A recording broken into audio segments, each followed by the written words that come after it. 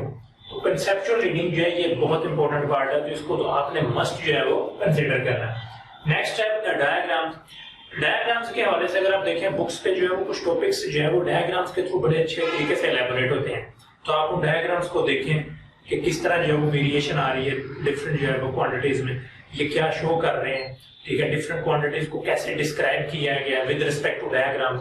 तो वो एक तो ये चीज है वो जल्दी आपको भूलती नहीं है क्योंकि डायग्राम्स चीजें जो है वो जल्दी याद रह जाती है, तो इसलिए डायग्राम्स पे फोकस करें। डायग्राम खुद से भी आप बना सकते हैं चीजों को याद करने के लिए, फार्मूलाज को जो है वो डिफरेंट डायग्राम्स के अंदर जो है वो क्लोज करें, हाईलाइट करें कुछ पॉइंट्स को डिफरेंट डायग्राम्स के साथ, डिफरेंट सिंबल्स के साथ।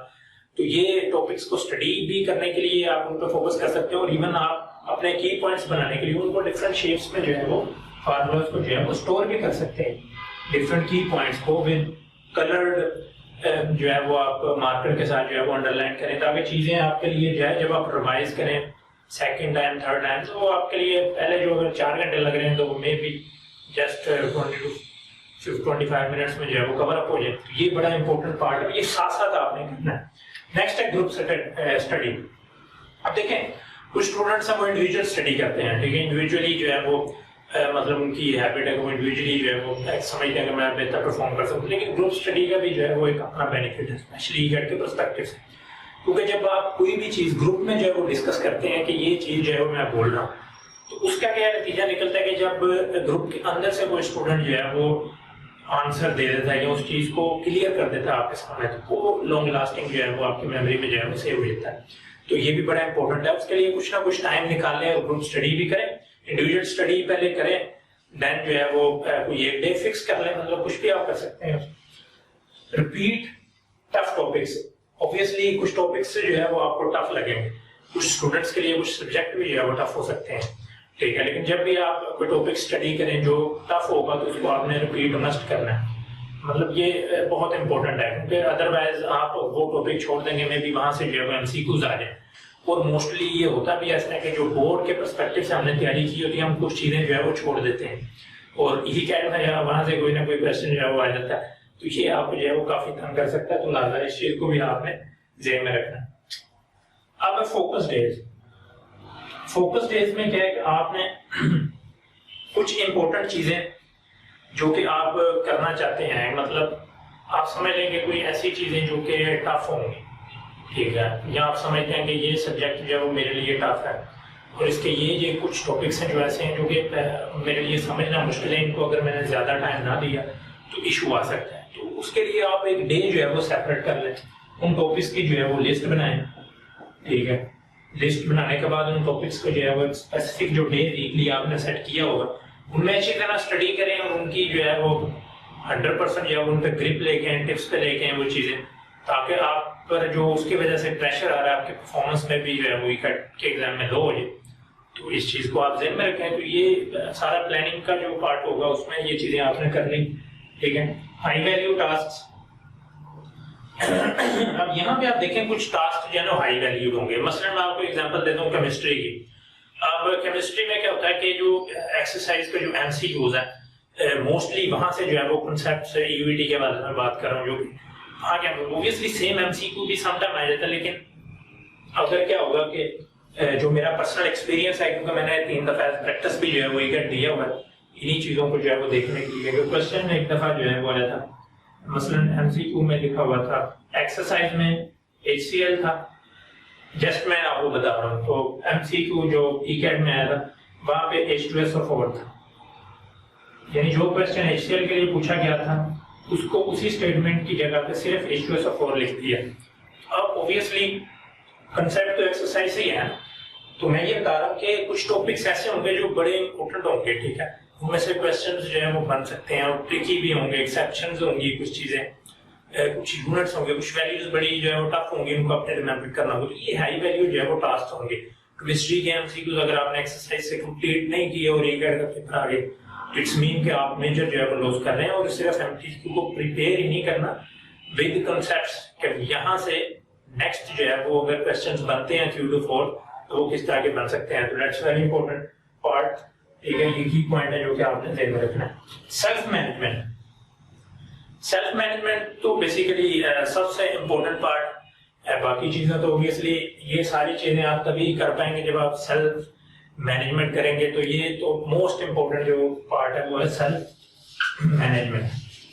अब इसमें देखें, सेल्फ मैनेजमेंट में आप फॉर एग्जांपल आप इसमें ये चीजें कर सकते हैं, आप एक्सरसाइज के लिए रूटीन बनाएं, ठीक है, और ये नहीं है कि आप जो है वो 2-3 घंटे जो है एक्सरसाइज कर रहे हैं, एटलीस्ट आपने जो है वो 15 to 20 मिनट्स जो है वो निकालें, क्योंकि आप की सिटिंग काफी ज्यादा हो गया, बहुत ज्यादा जो है वो स्टडी करेंगे, स्पेसिफिक पीरियड है 45 डेज और ऑलमोस्ट इसके अराउंड जो है वो टाइम होता है।